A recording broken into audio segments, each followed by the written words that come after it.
But I'm Mike Wilbon. You started yesterday's show, Tony, with a good limerick. Can you top it today?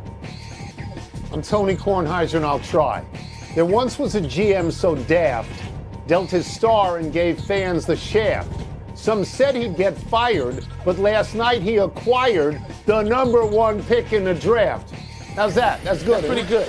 I think that's, that's even better than the Pope one. It's not the Pope. Although in Dallas, they would say it's more important than the Pope. But, Maybe in Dallas, but not the rest of the world necessarily. It wasn't the PTI, boys and girls. In today's episode, the Mavs win the draft lottery, the Timberwolves beat the Warriors again, and baseball reinstates Pete Rose. But we begin today with the Boston Celtics again blowing a double-digit second-half lead and losing to the Knicks last night to fall behind 3-1 in their series. Potentially worse for the Celtics was their best player, Jason Tatum, going down in the fourth quarter with what might be an Achilles tear. Wilbon, you were there. What did last night mean for this series and for the Celtics' future? Tony, it was monumental and certainly in a way that we didn't want to see. Sitting there watching Jason Tatum writhing like that and the pain on his face and in his voice. And it was just awful. And there's so many players, Tony, as you and I have noted, we talked about some of them, you know a lot of them. There's so many of them, former players, sitting courtside, they feel they instantly knew. Some of them have had Achilles tears. Many of them had serious knee injuries, ankle injuries. And afterward, they just all sat around very quietly, and you would say, what do you think happened? They're like, I know what happened. And we have not gotten official word on that yet from the Boston Celtics. But it just feels, doom for right now for Jason Tatum, who's only 27 years old, and people come back from these injuries. They do. They really come back and have all-star seasons, Kevin Durant. They do. But for now with the Celtics, what does it mean? They're down 3-1 without their best player. And if you have a 1A, in Jaylen Brown, they're still missing a guy who had 42 points last night in 3.5 quarters. He's a great, great, great, great player, first-team All-Star on my ballot.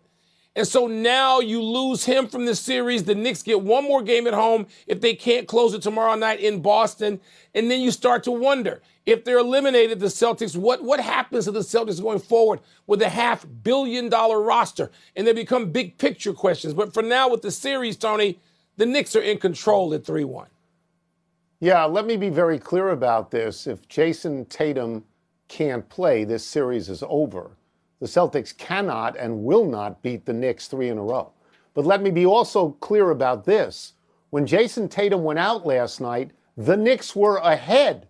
The Celtics were not ahead. The Celtics were in the process of having blown a 14-point lead that they had in the third quarter. That play where he got hurt, that play finishes with OG Anunoby flushing a dunk, right? And then is a 9-point lead with 3 minutes to go. I don't believe the Celtics with Jason Tatum are going to win that game. He had 42 and they were down 9. So, that is my reasoning. I was dead wrong on this game, as you know. I thought the Celtics would win game 4 like they had won game 3. And let me just say this, they're the defending champions in the league. 4 times they've had sizable leads in the second half, and 3 times they have lost those games. Mike, they missed 17 of their last 21 threes. I'm sorry, is anyone coaching this team? Does anyone look at tape on this team? This is not excusable. It's not. Well, Tony, I tell you all the time, this is what they believe in. And so you and I have both said, is there a plan B? They're not looking for a plan B. This is what they're going to do. And they kept throwing them up. And at one point, I thought they missed 6 in a row when the Knicks were making up that deficit, going from minus 14 to plus 9. That's a 23-point swing. And, and they're going to play like that tomorrow night. They are. This is what they want to do, what they believe in. And you know what? It seems like they can go out believing in it, too. It really does. Let's move to the stunning outcome of last night's NBA draft lottery. The Dallas Mavericks won the top pick in the draft, despite having just a 1.8% chance of doing so. So, after your boy, Tony, GM Nico Harrison, gets months of criticism for dealing Luka Doncic, he lucks in the Cooper flag. Tone, what does this result mean for the Mavericks and for the entire NBA? Well, the first thing it tells us is that Nico Harrison has saved his job. He makes what I think is one of the more terrible trades in the history of the NBA a while back, 2-3 months ago, and now he's sitting on a bed of roses. Mike, you and I have talked about this. I am not a conspiracist, but if I were a conspiracist, I would sketch it out pretty much like this. I want to just consult my notes on this. Nico Harrison makes a completely insane trade. The reaction, getting rid of Luka Doncic, the reaction in Dallas among the fans is anger. Just terrible anger, an eruption of anger. Yeah.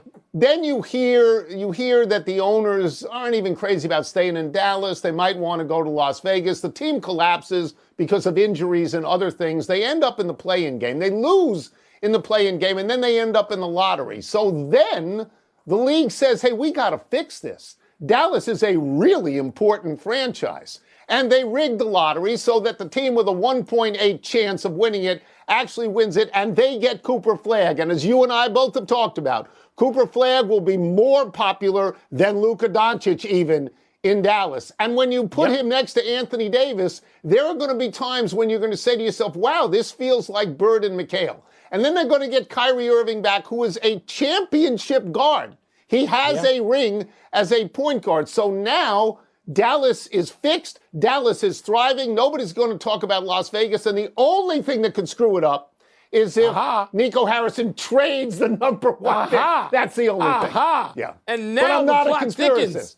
Yeah. So you and I, we've talked about this for weeks, giggling like two little schoolboys saying, if I was ever going to fix something, it'd be this one. Yeah. And you and I had it narrowed down to like San Antonio, Dallas, Philly, and we both were okay with Chicago and Washington, but we were centered on Dallas, Philly, and San Antonio. Boom! It's Dallas. Tony, and there's other factors. There's so many factors. There's so much intrigue. It goes on forever. The plot thickens because if you're the Milwaukee Bucks and you're going to trade Giannis Antetokounmpo, and you're calling the Dallas Mavericks to say you want to win next year? How about giving us Mr. Cooper Flagg? How about that? Because that's a more attractive offer than even the 2 and the 14 coming back from San Antonio for Giannis. So, Tony, we're going to hear about this. You know, I was told today by somebody who should know that the Mavericks won't do that. And this owner has seen what the seething anger has done to his business. Don't want that. Business. And that's what billionaires pay attention to. And there are all sorts of things you and I got into on the phone, and we'll have time to get into them later. There are implications of culture and race and all sorts of things involved with this acquisition, this pick, the reaction, the perception. Oh, my God, they're going to be we won't be able to get away from it, nor will we, because it's irresistible. But wow. Well, that's right. Again, I'm not a conspiracist, but I do believe in the frozen envelope, and I would do it exactly this way. Let's move to baseball's decision to remove 16 deceased players from its permanently ineligible list. The headliner is Pete Rose, who passed away last September. Commissioner Rob Manfred said in a statement that, quote, obviously a person no longer with us cannot represent a threat to the integrity of the game, unquote. Manfred said he felt like a lifetime ban was enough. Rose and the others are now eligible for Hall of Fame consideration. Wilbon, how do you feel about Manfred's decision and his reasoning? Tony, so far the news is relatively new to us. I'm just numb to it. I find myself just not giving a damn. It's like Pete Rose is dead. He's dead. And Pete Rose, who was so outspoken, and a guy that you covered more than I did. I did really more in managing and retirement. Fascinating, often crude character who we always loved talking to. Always. And we can't even get a reaction from Pete Rose because, once again, Pete Rose is dead. Shoeless Joe has been dead almost 75 years. I don't know how long Eddie Seacott, now I'm going back to the 1919 White Sox because that sort of resonates with the kid from the South side of Chicago. But, Tony, they're dead. What's the hot take that we're supposed to have about this now? So let me consult my notes because, like you, I just found out about this literally minutes ago, okay? So Pete Rose and Joe Jackson, Shoeless Joe Jackson, are now eligible for the Hall of Fame.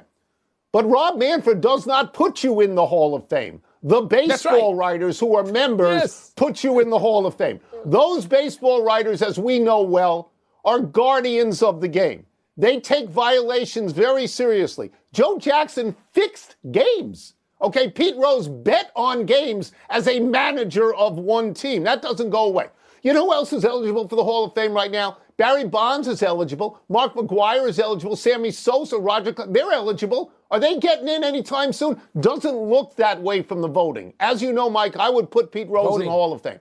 I would put his sins on the plaque and his accomplishments on the plaque. I agree that when your life is gone, it's okay to be eligible for something, but I do not see Pete Rose as a first ballot Hall of Fame. I just don't. I don't think it's going to happen because of the writers. His playing career merited that, but yes, everything that's happened subsequently says isn't. But I just, okay, he's dead. Why should I care? Why am I supposed to care now about dead guy? Joe Jackson? Really? I'm supposed to care? A long time ago. Died in 1950, I don't think they'll get in. No, you don't think they'll get in anyway? Let's take a break. The voters. No, I don't. The voters are tough. No. They're tough. Let's take a break. Coming up, the Timberwolves beat the Warriors again. Is Anthony Edwards or Steph Curry the bigger story in this series? And are the Pacers or the Nuggets more likely to win on the road tonight? Mike, I'm going to go back to the lottery for a second. I'm going back to the lottery. The Wizards tanked. The furthest they could fall was sixth. They fell to sixth. That's karma. They cheated the people who bought tickets by tanking. They're not the only ones who tanked. Utah. But they're not Utah the only as well. ones. Tanked, Philly. went down the... Finishes the show and settles in to watch the biggest sports story of the night, whether the Nationals will snap their 6-game losing streak. Yeah. What's first? Toss up who deserves to be the bigger story in the Wolves-Warriors series, Anthony Edwards or Steph Curry? Just for the record, I watched last night when they got walked off by the Braves. Okay, this question is easy. The answer is Steph Curry. He's hurt, he's out, and they can't win without him. Anthony Edwards having a nice series, getting better as the series goes on. Mike, I think he had 23 and 20 in the first 2 games and then 36 and 30 in the next 2 games. That's nice, but he's not the story. Steph Curry is the story because they can't win without Steph Curry. And last night, the savior, your boy, Jimmy Butler, took 9 shots and had a minus 30. At home, when you're the best player on the team, you got to have more production than 9 shots and 14 points. You have to. Yeah, agreed. I mean, Steph Curry's a huge story anytime he's out there because it's Steph Curry. If they open the gates and you come in, people still go to see Steph Curry, number 1 draw. Jersey, him shooting, warm-ups. You could charge just a warm-up fee in every arena in the league to see Steph Curry until the anthem begins, and you got to get out, and people would pay that. But Ant-Man, Tony, he's starting to be what a lot of us thought last year he was on the way to being. It takes a little while, all right? And so he is shots. And by the way, the admission after the game that he worked with Steph Curry over the summer on threes, and he learned how to shoot, and he learned how to go deeper into the court and take those 25 and 27 and 28 footers that he wasn't taking earlier. That Curry helped him with this, and he did in warm-ups, not in the game. He had the respect for Curry not to do it. He gave it a night-night in the warm-ups after he hit about a 32-foot shot. I saw Ant-Man, that. Tony, I saw that. I know you're slow to it. You want to push back on all of us who fell in love with him last year, but you're going to move over. You're going to move over. You were a sports columnist. I was a sports columnist. The column is Curry is out.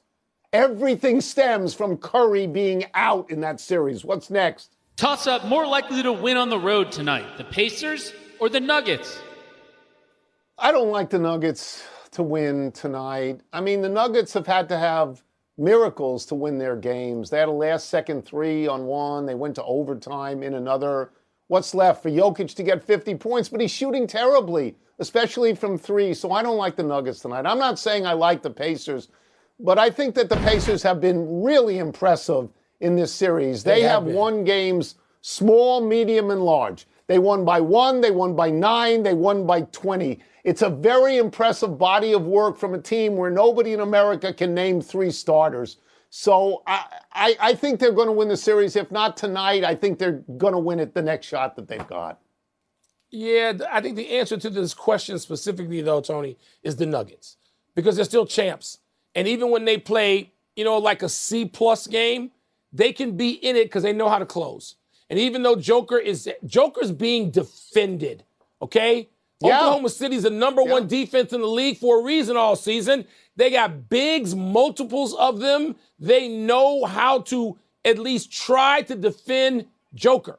Now, the Nuggets basically could have lost the other two games. The two games they won, Oklahoma City probably should have won each one of those games 1 and 3. Yeah. So the answer is still the Nuggets. I don't know.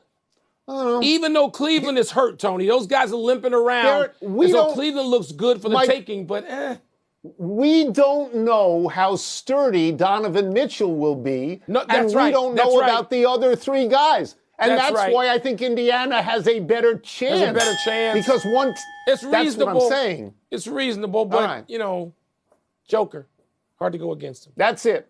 Let's take one last break. Still to come, Michael Harris II makes a memorable catch. Yeah, against the Nats, of course. Sure. And the Blazers, and we had a preview to this some time ago, are up for sale. It's time. Washington, D.C. sports last night.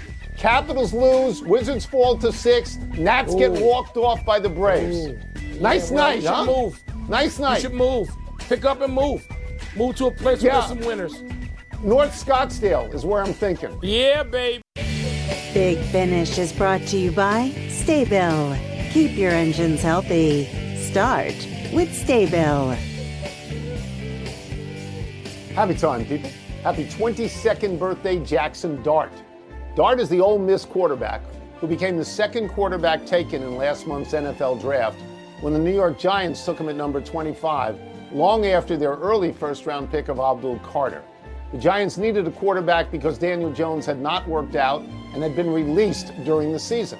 Dart completed 69.3% of his passes this season, throwing for 4,279 yards, 29 touchdowns, and just 6 interceptions. Dart started for 3 seasons at Ole Miss. He was 29-10 there. Any discussion of quarterbacks drafted this year, of course, leads to Shedeur Sanders and the line, it took 2 days to get a new pope and 3 to draft Shedeur Sanders. Tony, I spent a chunk of time the last 2 weeks in New York. I've not heard any person, not one, bring up the Giants quarterback in draft. Not one. It is all about the Knicks. It's all about Jalen Brunson and whatever's going on in Madison Square Garden. Not one mention of a quarterback taken that high in the draft. Kind of surprising. I think it's all about the Yankees and Mets, too. If you got outside the garden, you might hear a little bit of that. Happy anniversary, Bryce Harper. On this day 8 years ago, the Nationals' young MVP-winning star avoided arbitration by signing a contract extension that would pay him an arbitration record $21.6 million in 2018, his last year before free agency. Harper celebrated by hitting a 2-run walk-off homer with 2 outs in the 9th to give Washington a 6-4 win over the Phillies. Ironically, it was the Phillies who lured Harper with a long-term deal. Harper has won an MVP in Philadelphia, where he plays first, no longer the outfield. This past Saturday, Harper had 3 hits clocked at 111, 107, and 103 miles an hour. I don't begrudge Harper leaving Washington, but I rejoice that the Nats won the World Series without him. What happened? You used to be so full of vengeance, and now you let Bryce Harper off the hook like this? You should be saying, I hope he never wins a World Series, and he hasn't yet, because he hasn't with Philadelphia. Just saying. He has not. Has not. Happy trails to extra bases for Luis Garcia Jr. The Nationals' second baseman sent a deep drive to center against the Braves last night that was chased down by Michael Harris II. Pitcher Grant Holmes called it one of the best catches he'd ever seen. The Braves went on to win the game 4-3, and today's good news is that Ronald Acuna Jr. starts a minor league rehab assignment nearly 1 year after tearing the ACL in his left knee. Acuna should be back with the big league team by June 1. That's Mays Griffey stuff right there, Tone. I mean, you could throw in Freddie Lynn or a couple of people. If it was right field, it'd be Clemente. But in center, it's Mays and Griffey, to me.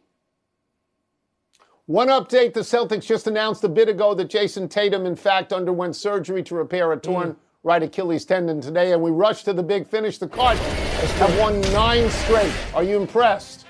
No, they're now within 1 game of the Cubs. We got that all summer. The estate of Paul Allen has begun the process of selling the Trailblazers. Is that a big deal? Yes, it's a big deal. It was in his will that they would be sold, so people have planned for this. Novak Djokovic and Andy Murray have ended their coaching partnership after just 6 months. Your thoughts? Djokovic has lost the opening match of 4 of his last 5 tourneys. We know who he's blaming.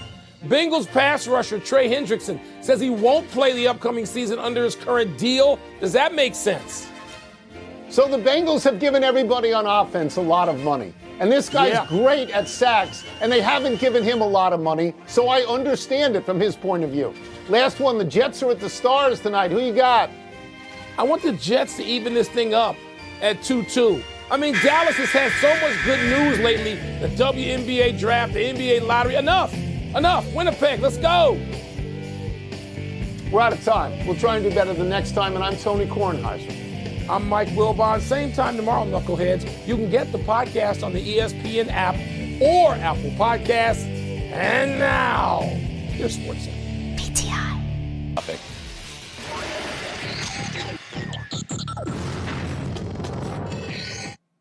All right, Wilbon. Which team has the best chance to come back from 3-1 down? The Celtics, the Warriors, or the Cavaliers? My answer, I guess, may surprise you. Maybe not. The Warriors don't, because Steph Curry being out. You're not. Nobody's going to win a series and win 3 games in a row against a team that might be better, even if you were whole. That's not going to happen. So the Warriors aren't going to do it as much as I sort of love the Warriors. Cleveland, we don't even know what's going on with their best player either, Donovan Mitchell.